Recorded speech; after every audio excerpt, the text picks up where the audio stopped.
আজকে খাবো আস্ত মুরগি চিকেন মশলাম রোস্ট, সাথে চিংড়ি মাছ ভুনা। দেখতেই থাকুন। বিশ্বাস করেন খুব মজাদার একটা খাবার। চাইলে এভাবে রান্না করে খেতে পারেন। আমি কিভাবে রান্না করি সেই প্রসেসিংটা আজকে আপনাদেরকে দেখাবো। ভিডিও জুড়ে সাথেই থাকুন।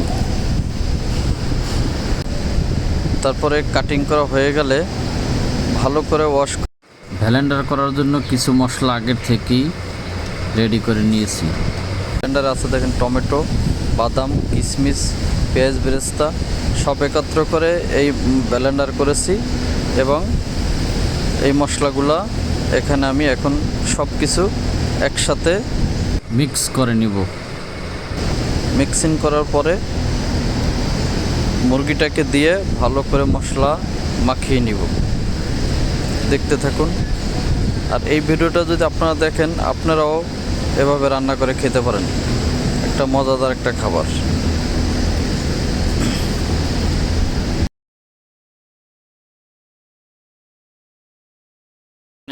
এখানে পেঁয়াজ বাটা আছে, তা ব্লেন্ডার করা মশলা, গুঁড়া মরিচের ফাঁকি, লবণ, গরম মশলা, টক দই এইগুলো দিয়ে ম্যারিনেট করে আপনি যতক্ষণ রাখতে পারেন, আধা ঘন্টার উপরে রাখতে পারলে আরও বেশি ভালো। আধা ঘন্টা, 1 ঘন্টা, 2 ঘন্টা যত রাখেন। তারপরে আমি সুবিধার্থে পা দুটো বেঁধে নিয়েছি।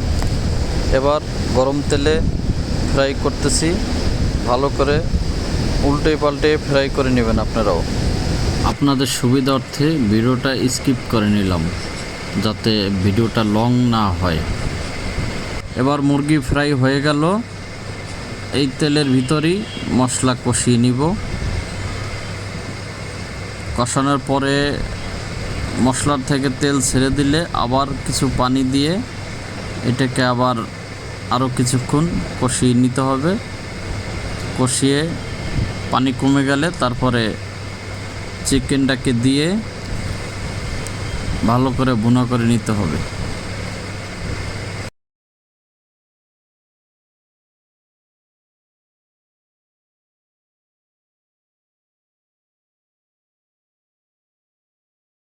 চিকেন হয়ে আসলে এখানে কিছু গুঁড়া দুধ অ্যাড করবেন, হালকা একটু চিনি,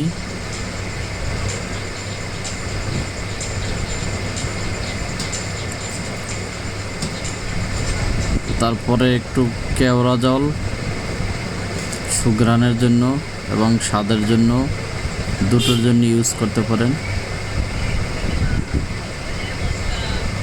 এবং ঘিও দিতে পারেন, স্বাদ অনুসারে আপনারা একটু ঘিও ইউজ করতে পারেন, ঘি ব্যবহার করতে পারেন। এবং দেখেন এবার পরিবেশনের পালা। রেডি হয়ে গেল ঝটপট আস্ত চিকেন মশলাম রোস্ট, সাথে চিংড়ি মাছ ভুনা। আমি একটু ডেকোরেশন করে নিয়েছি, চাইলে আপনারাও নিতে পারেন এইভাবে ডেকোরেশন করে। এখানে আস্ত চিকেন মশলাম রোস্ট, সাথে চিংড়ি মাছ ভুনা আছে, জুস এবং গ্রাফি। বিসমিল্লাহ।